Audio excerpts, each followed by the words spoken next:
آپ نے سیاست کو چھوڑ دیا غنڈوں کے لیے، آپ نے سیاست کو چھوڑ دیا اوباشوں کے لیے، آپ نے سیاست کو چھوڑ دیا ریپس لوگوں کے لیے، آپ نے سیاست کو چھوڑ دیا موقع پرست لوگوں کے لیے۔ ہمیں رہنمائی کرنی پڑے گی۔ امام مالک کیوں کو کوڑے مارے گئے؟ امام احمد بن حنبل کو کیوں جیل میں ڈالا گیا؟ امام مالک کو کیوں خچر پر بٹھایا گیا؟ امام ابو حنیفہ کے سر پر کوڑے کیوں مارے گئے؟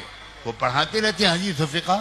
نہیں، سرکار کی غلط پالیسیوں پر انہوں نے آواز اٹھائی۔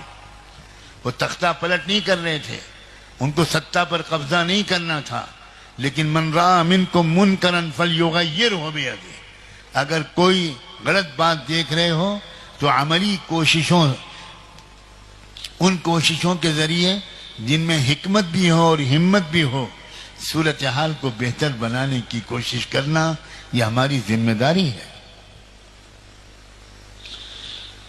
میں تو یہاں تک امید کرتا ہوں اور کل پرسوں سے یہ بات کہنے کی کوشش کر رہا ہوں، میں نہیں جانتا میں اس میں کہاں تک کامیاب ہوں۔ جموں کشمیر کا ایک مزاج اگر درست ہو جائے تو بھارت کا مزاج درست ہو جائے گا۔ بتاؤں؟ نہیں، مگر فیس لوں گا اسے، میں فری میں نہیں بتاؤں۔ اب کوئی نہیں بول رہا کہ ہم فیس دے دیں گے۔ دیں گے؟ کیا فیس ہے میری بتاؤ؟ اتنی سی بات۔ یہ تو سنتے سنتے بوڑھا ہو گیا، آج تو کوئی عمل کرنے والا ملا نہیں۔ کوئی بتائے میری فیس کیا ہے؟ آپ سے پوچھ رہا ہوں۔ واہ بھائی واہ، واہ بھائی واہ، یعنی اس کے بغیر دعا نہیں کرو گے؟ وہ بھی کاروبار ہے، وہ بھی کمرشل ایکٹیویٹی ہے۔ میری فیس یہ ہے کہ تم مجھ بیمار کو نہ بلاؤ، میرے پاس آؤ۔ اب سب خاموش ہیں۔ تربیت کے لیے آؤ، سیکھنے کے لیے آؤ، مجھ سے دوستی کرو، میرے ہاتھ مت چومو، ہاتھ مت لگاؤ حجر اسود کی طرح۔ بات سمجھو میں کیا کہنا چاہ رہا ہوں۔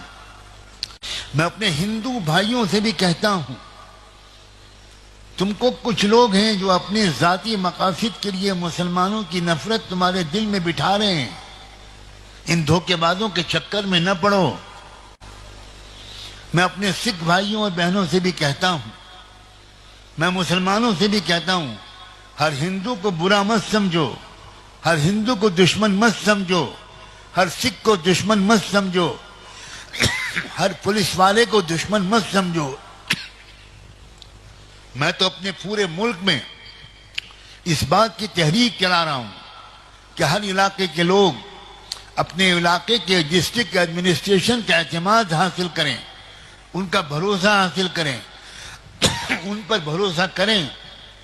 مخبری کے بارے میں نہیں کہہ رہا ہوں، خبری بننے کے بارے میں نہیں کہہ رہا ہوں، انفارمر بننے کے بارے میں نہیں کہہ رہا ہوں، لیکن تم ڈسٹرکٹ ایڈمنسٹریشن کے آفیسر سے، پولیس کے آفیسر سے جا کر ملو، اپنے علاقے کے پولیس اسٹیشن سے جا کر ملو اور ان سے کہو کہ آپ ہماری حفاظت کے لیے دن رات سخت ڈیوٹی دیتے ہیں، پتہ نہیں آپ کو وقت پر کھانا ملتا بھی ہے کہ نہیں، پتہ نہیں آپ کو وقت پر چائے ملتی بھی ہے کہ نہیں۔ ہم آپ کا شکریہ ادا کرنے آئے ہیں اور اپنے تعاون کا یقین دلانے آئے ہیں۔ تم دیکھنا کہ تم جن پولیس والوں کو دشمن سمجھتے تھے ان کی آنکھوں میں آنسو آ جائیں گے، وہ کھڑے ہو کر تمہارا شکریہ ادا کریں گے۔ یہ شیطان نے بڑی دوری اور غلط فہمی پیدا کر رکھی ہے۔ اگر ان میں کچھ برے لوگ ہیں تو ہم میں بھی تو برے لوگ موجود ہیں۔